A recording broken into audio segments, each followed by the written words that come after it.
Olá, somos a Casa de Oração e Estudos, o Rei das Matas, trazendo mais um pouco de conhecimento que tanto nos auxilia no nosso processo evolutivo. Meus irmãos, vamos aí dar continuidade ao nosso conhecimento de Umbanda, a nossa playlist Entendendo a Umbanda. Hoje vamos falar de os orixás na Umbanda, tá? Mas não num contexto de explicar pausadamente cada item aí, cada orixá, mas é o contexto, orixá na Umbanda. Vamos lá. A Umbanda, em seu início, pela própria formação religiosa dos seus primeiros praticantes, todos, quase todos, não todos, mas quase todos ligados ao saudoso pai Zélio Fernandino de Moraes, era fortemente influenciada pelo espiritismo e pelo cristianismo.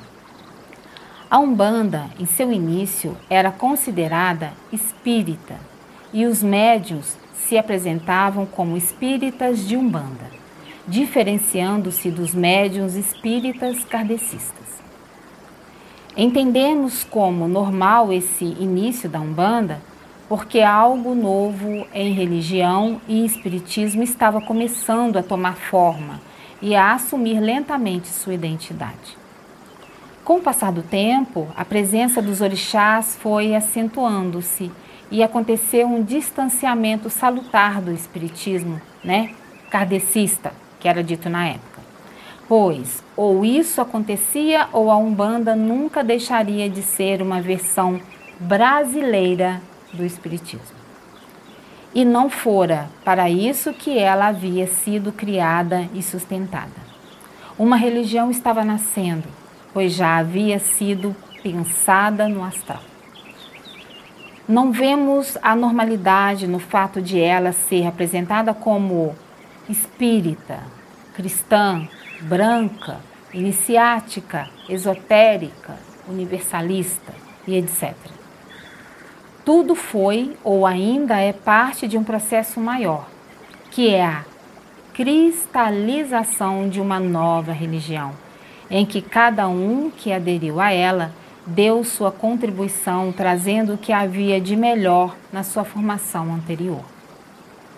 Todos somos assim, por isso que existem várias vertentes de Umbanda, porque cada dirigente de cada casa vai trazer ali, juntamente com seus guias espirituais, a vertente de Umbanda, a forma de trabalhar a Umbanda na sua casa, que é mais particular com aquilo que ele acredita. Então vão se surgindo várias vertentes de Umbanda, e a gente vai vendo algumas formas diferentes de agir. Está errado? Não. Cada um segue o conceito que melhor lhe satisfaz o coração e deixa ele limpo e livre para executar esse trabalho. Maravilhoso, diga-se de passagem, Mas chegou um momento em que as práticas fundamentadas nos orixás começaram a predominar e a impor-se sobre as outras correntes de trabalhos espíritas ou iniciáticos. E uma feição forte começou a se mostrar em todo o seu poder e esplendor, o culto aos sagrados orixás. Vários nomes dados a Deus, Tupã, Zambi, etc., começaram a ceder o lugar para a Umbanda sagrada, que foi trazida aí pelo Rubens Saraceni, começaram a dar lugar a Olorum também, o nosso divino Criador. Então, Deus, Tupã, Zambi, Olorum, divino Criador, é Deus, é tudo a mesma coisa, tá? A Trindade, Olorum, Oxalá e Ifá assumiu o lugar do Pai, Filho e Espírito Santo. E os sagrados, orixás, foram substituindo os santos católicos, apostólicos romanos. Isso em algumas vertentes, e principalmente na Umbanda Sagrada, tá? Eu estou aqui conversando com vocês em referente à Umbanda Sagrada.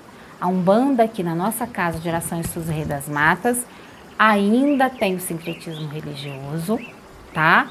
Nós chamamos Deus aqui de Deus, Zambi, Divino Criador. Não é pra gente, não é Olorum, mas é Zambi, né? Da minha raiz, da minha ancestralidade do meu tio, é Zambi, tá? E assim a gente vai seguindo. Nós estamos lendo aqui algo, trazendo para vocês desse livro aqui, Os Arquétipos da Umbanda, algo que foi trazido pela mediunidade aí de Rubens Saraceni, tá bom? Os livros espíritas começaram a ceder lugar aos de autores umbandistas, compromissados com os orixás, e muitos dos ritos e magias do já tradicional candomblé foram incorporados às práticas de Umbanda. Muitos autores delinearam cosmogonias e teogonias umbandistas, fundamentadas nas heranças dos cultos de nação. Então, muito resguardos por seus preservadores africanos e por seus filhos e netos brasileiros. A pagelança brasileira entrou firme com seus conhecimentos e toda uma contribuição sobre a natureza, atrelando à Umbanda os trabalhos nas matas e com ervas. Religião mágica ou magia religiosa, eis o campo fértil onde os sagrados orixás começaram a ser semeados. Em ambos os casos, os orixás são insuperáveis porque tanto podem ser cultuados religiosamente como são os senhores da magia sagrada. Foi um processo lento, conduzido pela espiritualidade, que introduziu os orixás como poder predominante e condutor da Umbanda.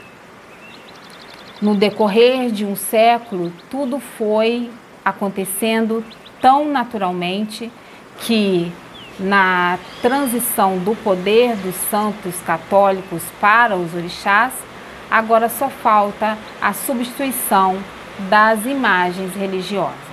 Gente, tá caindo muita chuva lá fora. Vocês estão ouvindo o barulho de fundo aí, é chuva, tá bom? Atualmente, o sincretismo entre duas culturas religiosas praticamente desapareceu. E até imagens africanas já ocupam alguns altares umbandistas ou são construídas com uma simbologia mais representativa da nova religião. Mas aqui na Casa de Oração Estudos Rei das Matas ainda existe o sincretismo religioso, tá certo?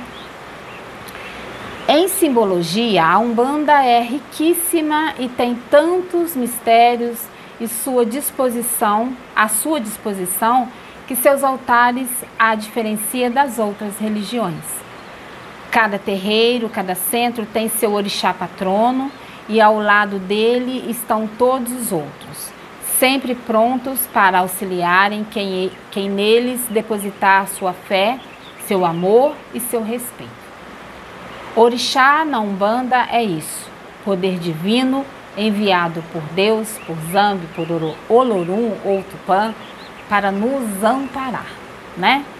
Então, foi isso, como chegou aí os orixás na nossa Casa de Oração Estudos Rei das Matas, através, né, da mediunidade do meu tio, né? Meu tio e da minha mãe, né? Ele trouxe pra gente, né, toda essa cultura, né, africana que foi trazida para ele através dos próprios guias, porque como eu já disse em muitos vídeos, meu tio não foi feito no santo. Meu tio teve a mediunidade dele desenvolvida com a espiritualidade de uma forma lindamente religiosa, porque ele se dedicou depois a todo esse processo. Então é isso, meus irmãos, um pequeno vídeo falando sobre a temática dos orixás na nossa Umbanda, né? Pesquisem mais um pouco sobre isso, tá? Recomendo esse livro de Rubens Saraceni, Os Arquétipos na Umbanda. Meu saravá fraterno a todos, que Pai Oxóssi nos abençoe. Axé.